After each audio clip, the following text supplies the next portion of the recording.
Hi everyone, मेरे channel IGNOU learner में आप सभी का स्वागत है। दोस्तों, मैं फिर से आप सभी के सामने एक बहुत ही मोस्ट इम्पॉर्टेंट प्रश्न BHDC 134 का लेकर आया हूं। सो आपको इस वीडियो के अंत तक बने रहना है, जिससे कि आपको इस प्रश्न का आंसर जो है अच्छे तरीके से याद हो सके। ठीक है, तो प्रश्न एग्जाम में पूछा जाता है कि आकाशदीप कहानी के आधार पर बुधगुप्त के चरित्र विशेषताओं का वर्णन कीजिए। इसके पहले के वीडियो में हमने इस कहानी की प्रमुख महिला पात्र चंपा के चरित्र विशेषताओं के बारे में बता दिया है, और इस वीडियो में हम पढ़ेंगे बुधगुप्त की क्या विशेषता है। ठीक है, ये दोनों ही विशेषताएं एग्जाम के लिए काफ़ी ज़्यादा इम्पोर्टेंट रहेंगी। सो अच्छे से समझने का प्रयास यहाँ पे आप लोग करेंगे। ठीक है, तो सबसे पहले आंसर में क्या लिखेंगे कि प्रस्तुत कहानी आकाशदीप जयशंकर प्रसाद द्वारा लिखा गया एक बहुचर्चित और प्रसिद्ध कहानी है, और इस कहानी का मुख्य पात्र भले ही चंपा है, लेकिन इसके अलावा बुधगुप्त भी एक प्रमुख पुरुष पात्र के रूप में आए हैं। ठीक है, सबसे पहले स्टार्टिंग करने से पहले जो है आपको इतना सा लिखना है।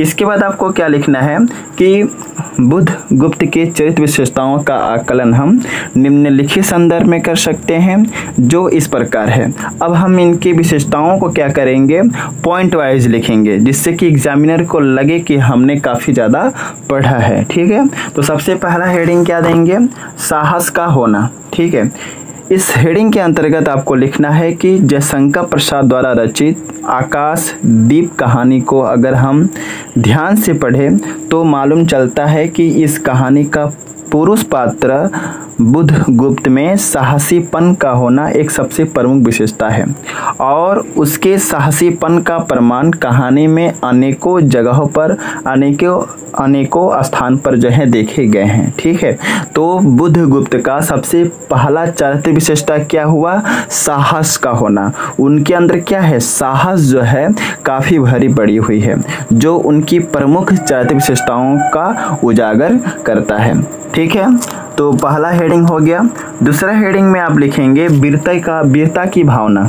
ठीक है, इस हेडिंग के अंतर्गत बस आपको इतना सा लिखना होगा कि बुधगुप्त की दूसरी चरित्र विशेषता यह है कि बुधगुप्त एक वीर युवक हैं। कैसे युवक हैं भाई, वीर युवक हैं, और बुधगुप्त में वीरता का प्रमाण उस समय मिलता है जब वह बंधन मुक्त हो जाते हैं और उनसे पूछा जाता है कि आपको किसने बंधन मुक्त किया है, तब वह कृपाल दिखाकर नायक को बताता है। इससे यह पता चलता है कि बुधगुप्त एक वीर युवक हैं। इस कहानी की प्रमुख महिला पात्र चंपा भी बुधगुप्त की वीरता से काफ़ी प्रभावित हो जाती है। ठीक है, तो दूसरा विशेषता क्या हुआ कि बुधगुप्त जो हैं उनके अंदर वीरता की भावना है, और उनके अंदर वीरता की इतनी भावना है कि इस कहानी की प्रमुख महिला पात्र चंपा भी उनकी वीरता की भावनाओं से जो है वह काफ़ी प्रभावित और आकर्षित हो जाती है, और यहाँ तक कि उनको चाहने भी लगती है और उनसे प्रेम भी करने लगती है। कौन, इस कहानी की प्रमुख पात्र चंपा। ठीक है, अगला हेडिंग है मानवतावादी का होना। ठीक है, तो इस हेडिंग के अंतर्गत आप क्या लिखेंगे, इस हेडिंग के अंतर्गत जो है आपको लिखना है कि बुधगुप्त की दूसरी अन्य विशेषता यह है कि उनके चरित्र विशेषताओं में मानवतावादी की भावना है। किस तरह की भावना है, मानवतावादी की भावना, ह्यूमैनिटी है उनके अंदर। ठीक है, एक मानव के प्रति किस प्रकार की भावना होनी चाहिए, यह कूट कर जो है उनके अंदर भरी पड़ी हुई है। मानवतावादी दृष्टिकोण होने के कारण ही वह चंपा के प्रति उनके मन में दया का भाव उत्पन्न होता है।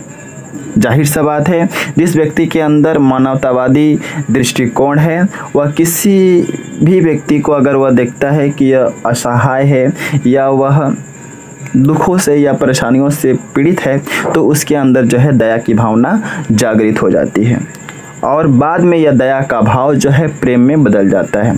समझ गए, तो मानवतावादी दृष्टिकोण होने के कारण ही बुधगुप्त जो है चंपा के प्रति उनके मन में दया का भाव आ जाता है, और यह दया का भाव जो है कहानी में आगे चल करके प्रेम स्वरूप में बदल जाता है। अगला हेडिंग है संवेदनशीलता का होना। ठीक है। तो इस हेडिंग में आप क्या लिखेंगे, इस हेडिंग के अंतर्गत आपको लिखना है कि संवेदनशीलता का होना भी बुद्धगुप्त की अनेक विशेषताओं में से एक है। संवेदनशीलता का अर्थ होता है दूसरे मनुष्य के दुखी से दुखी होना और किसी असहाय व्यक्ति को देखकर मन में दया का भाव आना। यह सारी विशेषताएं उनके अंदर विद्यमान हैं, ठीक है। तो हम कह सकते हैं कि जहां एक तरफ उनके अंदर साहस की भावना है, वीरता की भावना है, वहीं दूसरी तरफ उनकी चरित्र विशेषताओं में संवेदनशीलता की भावना जो है झलकती हुई दिखाई देती है। अगला हेडिंग है प्रेमी व्यक्ति का होना। इस हेडिंग के अंतर्गत आप क्या लिखेंगे, इस हेडिंग के अंतर्गत आपको लिखना है कि बुद्धगुप्त में साहसीपन, मानवतावादी दृष्टिकोण और संवेदनशीलता होने के साथ साथ उनके हृदय में प्रेम की सागर की लहरें प्रभावित होती है, प्रभावित नहीं होगा, प्रवाहित होगा, ठीक है। तो क्या लिखेंगे, बुद्धगुप्त में साहसीपन तो है ही, साथ ही साथ उनके अंदर मानवतावादी दृष्टिकोण है, इसके साथ साथ संवेदनशीलता है। इन सब के होने के बावजूद भी उनके हृदय में प्रेम की सागर की लहरें जो हैं प्रवाहित होती हुई दिखाई देती है। अर्थात कहने का मतलब यह है कि उनके मन में इस कहानी की प्रमुख महिला पात्र चंपा के प्रति काफ़ी स्नेह और प्रेम है, जो उन्हें दिलो जान से चाहते हैं। कौन चाहते हैं, बुद्धगुप्त। किसको चाहते हैं, चंपा, जो कि आकाशदीप कहानी की सबसे प्रमुख महिला पात्र हैं। नेक्स्ट हेडिंग है मातृभूमि के प्रति स्नेह और प्रेम। इस हेडिंग के अंतर्गत बस आपको इतना सा लिखना होगा कि आकाशदीप कहानी की प्रमुख पुरुष पात्र बुद्धगुप्त में अपने मातृभूमि के प्रति स्नेह और प्रेम पूरी भरी पड़ी हुई है।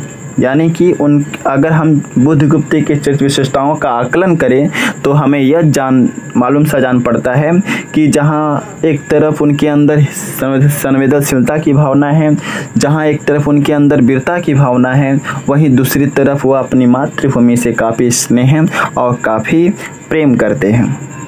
और इस बात का जो प्रमाण है और इस बात का जो साक्ष्य है वह कहानी में अनेकों जगह पर, कहानी में अनेकों स्थान पर जो है दिखाई देता है। यह रहा 6 पॉइंट, यानी कि 6 चारित्रिक विशेषताएं जो कि काफ़ी इम्पोर्टेंट है। इसके बाद जो है आपको इनकी विशेषताओं का अंत करते समय लिखना है कि उपयुक्त विवरण के आधार पर हम कह सकते हैं कि बुद्धगुप्त में ऐसे अनेकों चरित्र विशेषताएं शामिल है जिसे देखकर के कोई भी व्यक्ति प्रभावित हो सकता है और उनके राह पर चलने का प्रयास कर सकता है। जाहिर सी बात है, जिस व्यक्ति के अंदर जो है इतनी सारी गुण हो, जिस व्यक्ति के अंदर इतने सारी विशेषताएं हो, उस व्यक्ति का राह पर कोई भी व्यक्ति चल सकता है। उनके गुणों को कोई भी व्यक्ति अपने गुणों के अंदर समाहित करने का प्रयास वह कर सकता है, ठीक है। और साथ ही साथ यहाँ पे मैं कहना चाहूँगा कि जितने भी बच्चे अभी तक टेलीग्राम चैनल से नहीं जुड़े हैं, आप टेलीग्राम चैनल से जुड़िए, क्योंकि वहाँ पर आपको PDF मिलता है और वीडियो से रिलेटेड जितने भी नोटिफिकेशन होते हैं, जब भी मैं वीडियो अपलोड करता हूं तो सारी नोटिफिकेशन आपको इंस्टेंटली आपको मिलेंगी। So best wishes for all of you for exam and thanks for watching my video. जय हिंद, वंदे मातरम।